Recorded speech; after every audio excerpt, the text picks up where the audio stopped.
A new generation is starting to hit our workforce, yet no one seems to be talking about it. Generation Z, born 1995 through 2012. Until now, we may have thought about Gen Z as consumers and know how to sell toys and tech for teenagers. However, we have not thought about them as employees and what it'll take to recruit, retain, manage, or motivate them. We've concentrated on earlier generations, baby boomers who are now retiring and whose knowledge we need to retain. Millennials, who are now graduated and are parents, have houses, and are becoming new leaders. Thirdly, we have the Gen X mavericks, the parents of Gen Z, who until now we have historically ignored or even avoided. Gen Z is ready and eager to kick some serious butt at work. Careers are top of mind. Stillman and Stillman want to help us find Gen Z and have identified 7 traits we need to be aware of. Let's find out what they are. Trait number 1. Phigital. Gen Z is the first generation born into a world where every physical aspect, peoples and places, have a digital equivalent. Gen Z lives in a world where, because of advances in technologies, the barriers between physical and digital have been eliminated. The authors call this phigital. It's not that the other generations don't know how to live in a phigital world, it's just that Gen Z knows no other world. The problem is that businesses are not forward-thinking. In fact, many are still stuck trying to make a distinction between physical and digital. More than just how Gen Z works, phigital will also change the way we communicate in business. Traditionally, communication at work has been very formal. We cannot assume Gen Z will know that they probably shouldn't send you instead of YOU to a client. Similarly, with face-to-face communication, Gen Z will need to learn that there is an art to listening and responding in real time, and that in life, you don't always get to take things back or make them perfect. We need to be open to new additions to Gen Z communication. They may be abbreviated, virtual, visual, video, and even symbolic. All of them can enhance communication and help us become phigital businesses. Trait number 2, hyper-custom.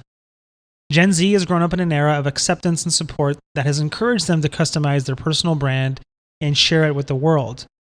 Gen Z's hyper-customization goes beyond just showcasing their own brand for the world, and they want their employers to leverage it. Too often, companies pigeon new employees according to experience and need. Gen Z want to share more and hope employers will ask. For instance, PricewaterhouseCoopers is all about custom career paths. They know that in order to pull in Gen Z, they have to break the stereotype that there's only one path to success. PricewaterhouseCoopers works with Gen Zers to design their own path because they are the only person who knows what is best for their career. This has a performance upside. The more customized a career path is, the more employees can be pushed to hit results that truly match their capabilities and not be lumped together with everyone else. However, for every up, there is a down. The downside to Gen Z's push for hyper-customized career paths is that previous generations might not know how to react or evaluate them. Because it's so customized, it would be hard to know how the applicant would fit into a more traditional structure, or even if they should be taken seriously. Gen Z approach training in a similar customized manner. Gen Z will push for more of the learn-on-the-job approach, where they're put in real-world scenarios and when faced with something they need to know, they stop and learn. Whether it's a formal learning and development department or a directory of skill sets around the office, Gen Z will want to have access to mentors who can help them answer their custom questions. Show and tell. Trait 3. Realistic. Growing up during the aftermath of 9/11, with terrorism part of everyday life, as well as living through a severe recession early on, has created a very pragmatic mindset when it comes to planning and preparing for the future.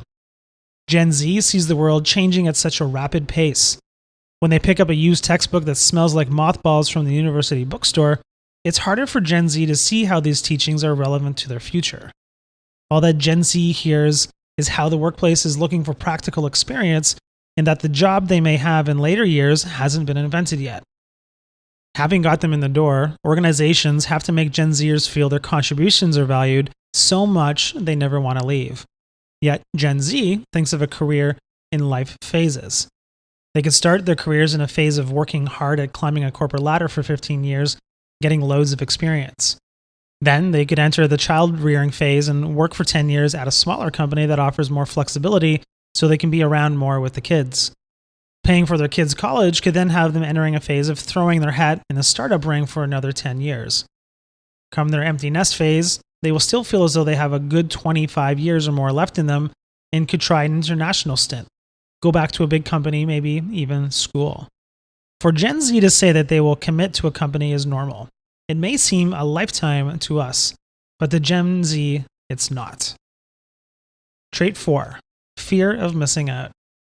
Being connected to information and peers is like breathing air to Gen Z. If Gen Z don't feel connected, they feel something is wrong. The problem is that they always feel like they have to check. They don't want to be the one who missed out on what everyone else is talking about. What does this mean to business? It's all about variety. So many large companies are primed to attract Gen Z because they can offer such a vast array of opportunities. However, many will miss the mark because they're still stuck in silos. It may just be that smaller companies will have an easier time with Gen Z. It's not unusual for a smaller company to pitch this. Around here, you get to wear a lot of hats because we're smaller. To compete, the larger companies need to turn to job rotation. Each part of the rotation offers new learning and development opportunities, new networking opportunities, and hands-on work experience. Rotation participants may be able to travel to different offices. It would be hard to feel as though you were missing out on anything if you got to see and experience so much. Gen Z's fear of missing out will be an asset in sales and marketing departments. In fact, good sales and marketing professionals have been tapping into FOMO for years. Gen Z will be perfect for the role of staying on top of the competition and various industry information. However, Gen Z will have to understand that one post might not mean more than, well, one post. They'll need to learn to monitor and look for multiple posts that they can share with their coworkers and managers, and thus identify a true trend. Trait 5. Weconomists. Gen Z are a sharing bunch as long as it's about being convenient, efficient, and economic. This mindset will go beyond just looking for ways to be resourceful with funds to looking for ways to be resourceful with skills. If Gen Zers have a task but not necessarily the best ability to complete it, they will look for someone who is more capable and ask them to do it. It will not only get done better and a lot faster, it will be a lot stressful as well. That's being a weconomist. Gen Z will walk in the door of an employer with the weconomist mentality and believe that delegating to people is the way to work. It will have nothing to do with ownership. They simply trade tasks according to who can do it best. It comes back to convenience, efficiency, and being economical. Leaders have to decide if at the end of the day they want to control who does the job or just that it gets done right. Could Gen Z's approach create an environment where work gets done better and faster? Could someone with the necessary skills in a different department help out, even if it means they don't change jobs? Could their skill sets be shared? Equally, some of the best relationships will be with clients, so why not leverage the collective good with them as well? Keep in mind, leveraging can go both ways with a client. It won't always have to be about asking the client for something. It can be about giving something too. Trait number 6, do it yourself. Gen Z is truly the do-it-yourself generation. For Gen Z, they look at everything, even their careers, through the lens of doing it themselves. The good news is that an independent, self-reliant bunch sounds great in a fast-changing world. The bad news is that in the world of work, where millennials have pushed for team building and collaboration to become cornerstones, this attitude may not be so great. Gen Z is so used to figuring out everything on their own that they'll assume their definition of a project is the right one and just go with it. We can't afford for millennials to be so turned off that they simply turn away. If we check in with Gen Z too far down the line, we run the risk of too much time and even resources being wasted. Gen Z's DIY attitude means they will push organizations to bring a lot of functions in-house that have traditionally been outsourced. Gen Z will push companies to uncover more skills within employees that have been hidden because they weren't part of a job description. Managing DIY Gen Z will involve embracing their push to identify internal skills that could actually save time and money. At the same time, part of mentoring DIY Gen Z will be showing them how to analyze the fine line between whether a company can do something for itself and whether it should. Trait number 7, driven. A big difference between millennials and Gen Z is that Gen Zers are more competitive. Millennials were told by boomer parents that if everyone works together, everyone can benefit.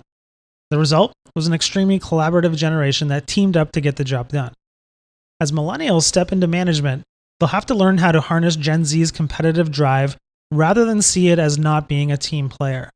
Ideally, they can put it to work to go the extra mile. Gen Z is wired to make decisions at lightning speeds. Their drive to get ahead will keep them from overthinking things. They do what they can to keep the momentum going. Gen Z's main objective is to make a decision and drive ahead. That's how they've been conditioned. Yet it's one thing to come up with an answer. It's another to develop an opinion or a suggestion. We need to be sure to encourage and create cultures for Gen Z to take the time to form our own opinions, think them through, bounce them off people, and not feel like they have to make decisions too quickly. As a driven generation, Gen Z has grown up to believe that if you keep things more private, there's less of a chance of things getting in your way, or, even worse, getting you in trouble. Part of this comes from growing up in a world where it's a lot harder to keep and even protect personal information. Gen Z's private nature could be a good thing if they don't share competitive information with the outside world, but it could become problematic if lack of sharing plays out within the organization. The other aspect of monitoring privacy is to be sure that Gen Z's driven attitude doesn't lead them to bury mistakes. Yes, it's true that they don't fear failing. However, that doesn't mean they'll be eager to share when they actually do fail. They would rather put it quietly behind them and move on discreetly. So in conclusion, it's time to explore change. Could your organization imagine multiple career paths at the same time? Could employees come up with their own job titles? Could you create a workplace to exploit skills rather than one supporting a hierarchy? Gen Z is here. Now is the time to exploit their unique traits.